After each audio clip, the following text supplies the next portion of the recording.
আজকে একটি Arabian recipe share করব। এই রেসিপিটি মূলত আমার শ্বশুর বাবার খুবই পছন্দের। আর মজার ব্যাপার হলো আজকের রান্নাটা কিন্তু আমার শ্বশুর বাবাই করবে। আরাবিয়ান এই রেসিপিটির নাম হলো বামিয়া সালোনা। জানি না নামটা ঠিকভাবে বলতে পারলাম কিনা। আসসালামু আলাইকুম সবাইকে, সবাই কেমন আছেন? আশা করছি সবাই ভালো আছেন। তো চলুন আমরা রেসিপিটি দেখে নিই। এই রেসিপিটি মূলত আমার শ্বশুর বাবা বেশিরভাগই রান্না করে হলো রোজার সময় সেহরি খাওয়ার জন্য, কিন্তু সেদিনও রান্না করেছিল, তাই রেসিপিটি শেয়ার করে দিয়েছি। আর এখানে কিন্তু সব সবজিগুলো আমার শ্বশুর বাবাই কেটে নিয়েছে। সবজিগুলোর মধ্যে ছিল ঢেঁড়স, গাজর, ক্যাপসিকাম, বরবটি, আর সাথে ছিল রসুন, পেঁয়াজ, মটরশুঁটি। তো এরপরে রেসিপিটি রান্না করার জন্য এখানে পরিমাণ মতো তেল দিয়ে এখানে অনেকগুলো রসুন কুচি দিয়ে দিয়েছিল। তো রসুন কুচিগুলো কিন্তু এরকম ব্রাউন কালার করে নিয়েছে। ব্রাউন কালার চলে আসলে এখানে টমেটো পেস্ট দিয়ে দিতে হবে।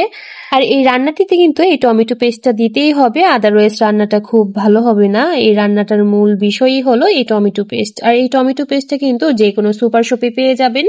ওহো, এখানে একটি ইন্টারেস্টিং পার্টি বলতে ভুলে গিয়েছি, সেটি হলো এই রান্নাটা কিন্তু মূলত বিফ দিয়ে রান্না করা হবে। তবে বিফটা কিন্তু আগে থেকে একটু পানি দিয়ে বয়েল করে নিতে হবে। অনেক ভালোভাবে এই বিফটা সিদ্ধ করে নিতে হবে। আর মাংসগুলো সিদ্ধ করা হবে যে পানি দিয়ে, এই পানিটা দিয়ে কিন্তু মূলত এই পুরো রান্নাটা হবে। তো এখানে কিন্তু যে পানিটা ব্যবহার করলাম সেই পানিটা মূলত বিফ সিদ্ধ করে যে পানিটা অবশিষ্ট ছিল সেই পানিটাই দিয়ে দেওয়া হয়েছে। এক্স্যাক্টলি এটাকে বিফ স্টক বলা হয়। তো বিফ স্টকটা দিয়ে কিন্তু এই রান্নাটা করে নিতে হবে। টমেটো পেস্টের মধ্যে এখানে বিফ স্টক দিয়েই টমেটোটা খুব ভালো করে জাল করে নিতে হবে। রসুন কুচির সাথে এখানে টমেটো পেস্টটা যদি খুব ভালোভাবে কষিয়ে নেওয়া হয় তাহলে কিন্তু এই রান্নাটা খুবই সুস্বাদু লাগবে। এরকম উপরে যখন তেল ভেসে উঠবে তখন ঢেঁড়সগুলো দিয়ে দিতে হবে। এখন কিন্তু ঢেঁড়সের সিজন না, তাই ঢেঁড়সগুলো তেমন একটা কচি ছিল না, তাই এখানে ঢেঁড়সগুলো দিয়ে দিয়েছে। ঢেঁড়সগুলো এখানে হাফ সিদ্ধ করে নিতে হবে। আর এখানে ঢেঁড়সগুলো হাফ সিদ্ধ করে নেওয়া হয়ে গেলেই এখানে কিন্তু আমি বিফটা যে সিদ্ধ করে নিয়েছিলাম সেই বিফটা এখানে অ্যাড করে দিচ্ছি। আর এখানে মূলত যে মাংসটা ব্যবহার করা হয় সেটা কিন্তু এরকম ছোট ছোট করে স্লাইস করে কেটেই নিতে হয়, কিন্তু এখানে 4-5টা হাড়ও দেওয়া হয়েছে। আপনারা চাইলে হাড়গুলো স্কিপ করবেন। আর এখানে কিন্তু মাংসগুলো এরকম ছোট ছোট করে স্লাইস করে কেটে নিলেই সুন্দর হয়। তো এরপরে এখন আমরা দিয়ে দিচ্ছি মটরশুঁটি দিয়ে একটু ভালোভাবে কষিয়ে নিতে হবে।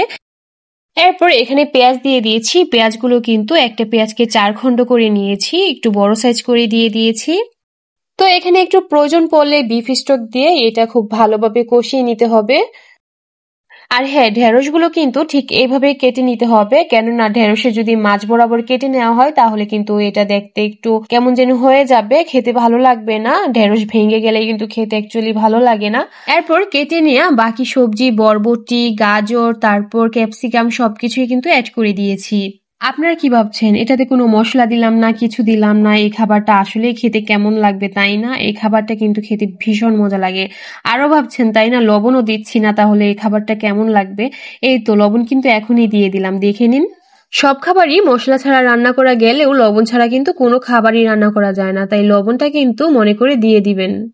এবার কিন্তু শেষ পর্যায়ে আমরা আরো একটু টমেটো পেস্ট পানিতে গুলে দিয়ে দিচ্ছি। আর এখানে কিন্তু কি পরিমাণে বিফ স্টক ব্যবহার করবেন সেটা ডিপেন্ড করবে আপনি এই রান্নাটাতে কি পরিমাণে ঝোল খেতে চাচ্ছেন। খুব বেশি ঝোল রাখলে কিন্তু এটা টেস্ট খুব একটা ভালো আসবে না, তাই একটু মাখা মাখা ঝোল রাখার চেষ্টা করবেন। তো আজকের রেসিপিটি সবার কাছে কেমন লাগলো অবশ্যই কমেন্ট করে জানাবেন। আজ এই পর্যন্তই, আল্লাহ হাফেজ সবাইকে। আর রেসিপিটি বাসায় একবার হলেও ট্রাই করবেন।